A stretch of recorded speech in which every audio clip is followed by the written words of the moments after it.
ಕರ್ನಾಟಕ ಮಹಾಸಭೆ ಆವರೆಗೆ ನಡೆದ ಕರ್ನಾಟಕ ಏಕೀಕರಣ ಪರಿಷತ್ತುಗಳಲ್ಲಿ ಮುಂಬಯಿಯಲ್ಲಿ ನಡೆದ 10ನೆಯ ಪರಿಷತ್ತು ಅತ್ಯಂತ ಮಹತ್ವದ್ದಾಯಿತು. ಕರ್ನಾಟಕ ಏಕೀಕರಣಕ್ಕೆ ಇನ್ನೂ ಹೆಚ್ಚು ಕಾಲಾವಕಾಶ ಅಗತ್ಯವಿಲ್ಲವೆಂದು ಕನ್ನಡಿಗರು ಹರ್ಷಿಸಿದರು. ಆದರೆ ಕನ್ನಡಿಗರನ್ನು ಈ ಕಾರ್ಯಕ್ಕೆ ತೊಡಗಿಸಬೇಕಾದ ಕೆಲಸವು ಅತ್ಯಂತ ಮಹತ್ವದ್ದಾಗಿದ್ದು, ಕನ್ನಡ ಭಾಷಿಕರ ಎಲ್ಲ ಪ್ರದೇಶಗಳ ಪ್ರತಿನಿಧಿಗಳನ್ನು ಸೇರಿಸಿ ಕರ್ನಾಟಕದಲ್ಲಿನ ಮಹಾಸಭೆಯನ್ನು ಏಕೀಕರಣ ಪರಿಷತ್ತು ಎಂದು ತಿಳಿಯಲಾಗಿದೆ. ಮುಂಬಯಿ ಅಧಿಪತ್ಯದಲ್ಲಿ ಕೃಷಿ ಮಂತ್ರಿಗಳಾಗಿದ್ದ ಎಂ.ಪಿ. ಪಾಟೀಲರು ಮಹಾಸಭೆಯ ಅಧ್ಯಕ್ಷರಾಗಿದ್ದರು. ಉದ್ಘಾಟನೆಯನ್ನು ಮದ್ರಾಸ್ ಅಧಿಪತ್ಯದ ಕಂದಾಯ ಮಂತ್ರಿಗಳಾದ ಕೆ.ಆರ್. ಕಾರಂತರು ಮಾಡಿದರು.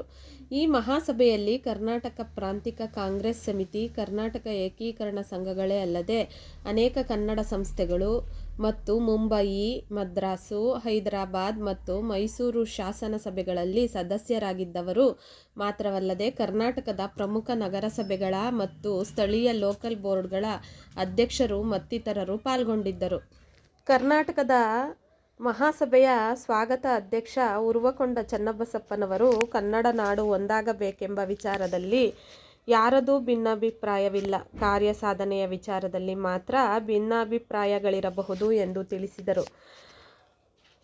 ಊರ್ಧ್ವ ಕರ್ನಾಟಕರಾಗಿದ್ದ ಕೆ.ಆರ್. ಕಾರಂತರು ಕರ್ನಾಟಕದ ಎಲ್ಲ ಪ್ರದೇಶ ಮತ್ತು ಸಂಸ್ಥಾನಗಳ ಜನ ಮೊದಲ ಬಾರಿಗೆ ಹೆಚ್ಚು ಸಂಖ್ಯೆಯಲ್ಲಿ ಸೇರಿರುವುದನ್ನು ಪ್ರಶಂಸಿಸಿದರು. ಅಧ್ಯಕ್ಷರಾದ ಎಂ.ಪಿ. ಪಾಟೀಲರು ಬ್ರಿಟಿಷ್ ಮತ್ತು ಸಂಸ್ಥಾನಿ ಕರ್ನಾಟಕಗಳ ಕನ್ನಡಿಗರನ್ನು ಸೋದರ ಭಾವದಿಂದ ಒಂದೆಡೆ ಸೇರಿಸಿದ ಕರ್ನಾಟಕ ಏಕೀಕರಣದ ಕಾರ್ಯವನ್ನು ಮೆಚ್ಚಿ ಆವರೆಗಿನ ಅದರ ಸಾಧನೆಯನ್ನು ಪ್ರಶಂಸಿಸಿದರು.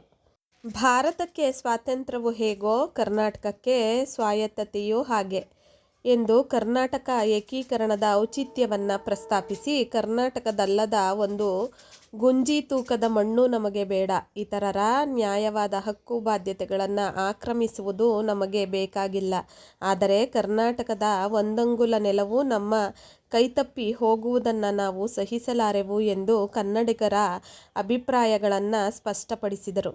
ಎಂ.ಪಿ. ಪಾಟೀಲರು ತಮ್ಮ ಭಾಷಣದಲ್ಲಿ ಸಂಸ್ಥಾನಗಳ ವಿಚಾರದಲ್ಲಿ ಸಂಸ್ಥಾನಿಕರು, ಸಂಸ್ಥಾನದ ಪ್ರಜೆಗಳು ಎಂದು ಎರಡು ಭಾಗಗಳಾಗಿ ನಾವು ಕಲ್ಪಿಸಬೇಕಾಗುತ್ತದೆ.